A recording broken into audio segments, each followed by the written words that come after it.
Enemies are like drugs. Use them too much. They destroy you. Use them right. They make you stronger. They test you, break you, force you to face the man in the mirror. But that is the point, isn't it? To look into the abyss and not blink, to find the steel within. This is Stoicism, a philosophy forged in the fires of adversity, a code of conduct for warriors of the mind. It teaches you to turn pain into power, to use your enemies to build your empire within. And this is war. A war for self-mastery, and in this series we fight together. Subscribe to AREV, where ancient wisdom becomes your modern weapon. Seneca once said, "A gem cannot be polished without friction. Your enemies are that friction. They are the grit in the oyster, the fire that forges the blade. They see your weaknesses, your insecurities, the chinks in your armor. They exploit them, they attack, they trigger your emotions, they test your reactions, they push you to your limits, hoping you'll break. And sometimes you will. You'll feel the anger rise, the frustration build. You'll want to lash out to meet force with force, but that's the easy path, the path of least resistance. The Stoic path is different. It's about understanding, about using those moments of weakness to become stronger. Your enemies are your mirror. They show you the parts of yourself you need to work on, the places where fear and anger fester. Watch how you respond, learn, improve. For every weakness they expose, you gain an opportunity to grow. Don't curse your enemies, thank them.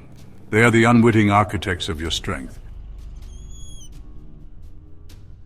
You want to react, to scream, to fight, to give in to the primal urge to strike back. But a Stoic does not react, he responds. He understands that true strength lies in controlling your emotions, not being controlled by them. Your enemy is your training partner in the gym of patience. Every insult is a rep, every betrayal another set. Each time you resist the urge to react with anger, you grow stronger. You build your endurance, you hone your self-control. Think of it like training for battle. You don't win a war by charging in blindly, fueled by rage. You win by being disciplined, by waiting for the right moment to strike, by using your enemy's weaknesses against them. Patience is not passive. It is active. It is a conscious choice you make every single day to rise above the fray, to be the bigger man. So the next time your enemy tries to bait you, to provoke you, to break you, smile. You're getting stronger. Enemies hurt because your ego is too loud. It clings to the insults, the slights, the perceived injustices. It whispers in your ear, telling you to retaliate, to seek revenge, to make them pay. But ego is not your friend. It is a fragile thing, easily bruised, easily broken. And as long as you let it rule you, you will never be free. Marcus Aurelius reminds us, you are just a soul carrying a corpse. Your ego is that corpse weighing you down, holding you back. When you stop taking insults personally, you begin to win. You starve the ego. You deprive it of the attention it craves. You realize that your enemy's words say more about them than they do about you.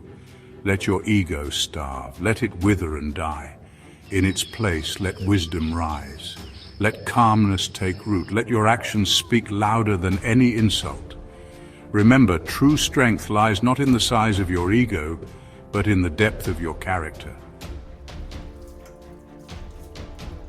Chapter 4. A comfortable man sleeps, a Stoic wakes. He is aware of the dangers that lurk in the shadows. He knows that complacency breeds weakness, and he understands that his enemies are always watching, always waiting for him to let his guard down. Enemies make you alert. They force you to think ahead, to plan for every eventuality. They make you consider your weaknesses, to shore up your defenses. They sharpen your awareness, hone your instincts. They stop you from becoming soft, from growing complacent. They remind you that the world is a dangerous place and that survival belongs to the vigilant. Thank them for that. Thank them for the constant reminder to stay sharp, to stay focused, to stay ready, and then when the time is right, defeat them. Chapter 5. An enemy brings pain, betrayal, loss. the sting of defeat. It's inevitable, but pain is the oldest teacher in history. It's the fire in which we are forged, the hammer that shapes our character. You can either complain about the pain, let it consume you, break you, or you can understand what it came to teach. Pain shows you what you need to work on, what you need to overcome. It highlights your weaknesses, your fears, your vulnerabilities. It forces you to confront the darkest parts of yourself.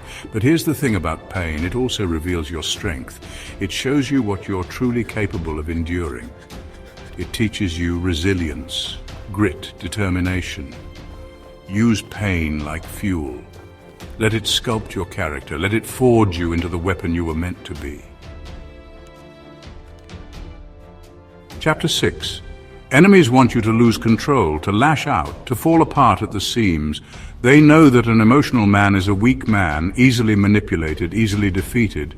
But the Stoic path is clear: discipline over drama, action over anger, control over chaos. When you feel that rage building, that desire for revenge, breathe. Remember who you are.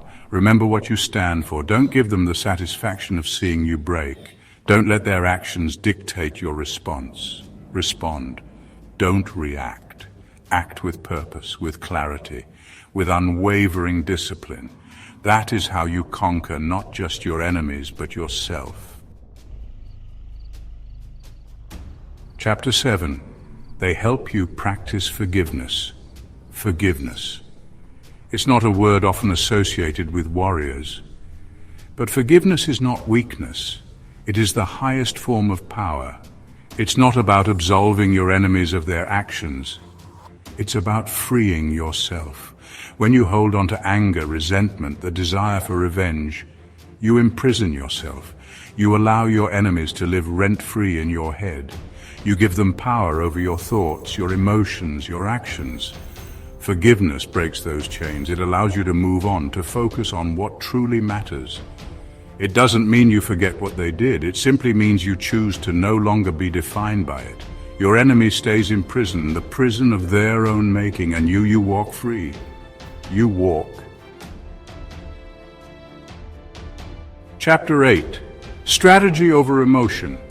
A Stoic doesn't act from rage. He acts from reason. He doesn't rush into battle blindly, fueled by the heat of the moment. He plans, he strategizes, he waits for the right opportunity. Your enemy expects you to lose it, to become emotional, predictable. They underestimate you. They think they know how you'll react, but when you remain calm, you confuse them. You disarm them. You become a force they cannot predict, cannot control. Use strategy, use logic, use your intellect. This is how you win wars.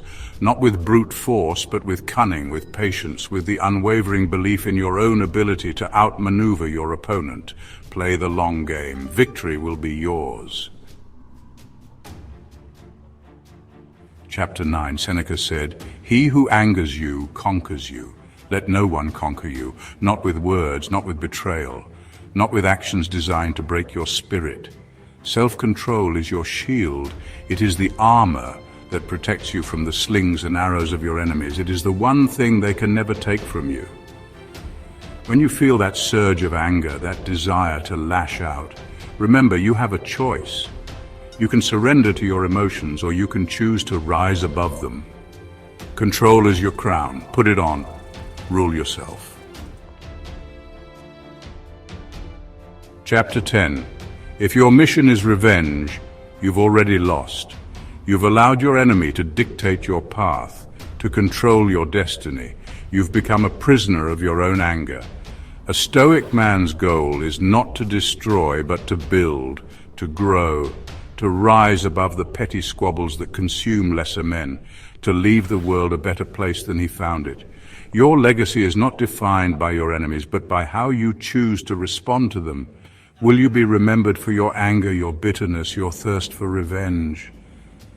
Or will you be remembered for your strength, your resilience, your unwavering focus on what truly matters? Let your success be your answer.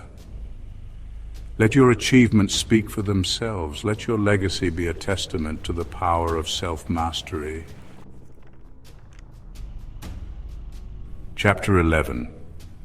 Enemies fade, they come and go like the seasons, their insults lose their sting, their actions, once so hurtful, become nothing more than a distant memory.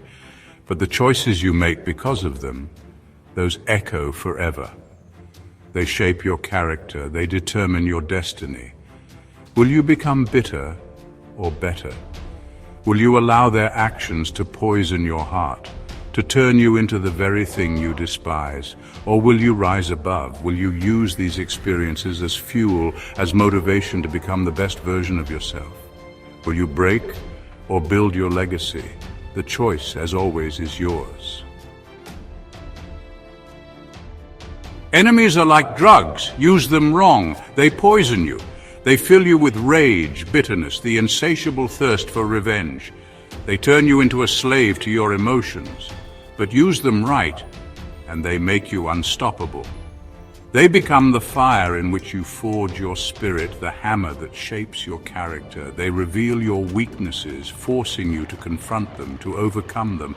Be the Stoic, be the warrior, be the man who cannot be broken. Embrace the lessons your enemies teach you. Use them to build your empire within. Subscribe to AREV for more ancient power made simple.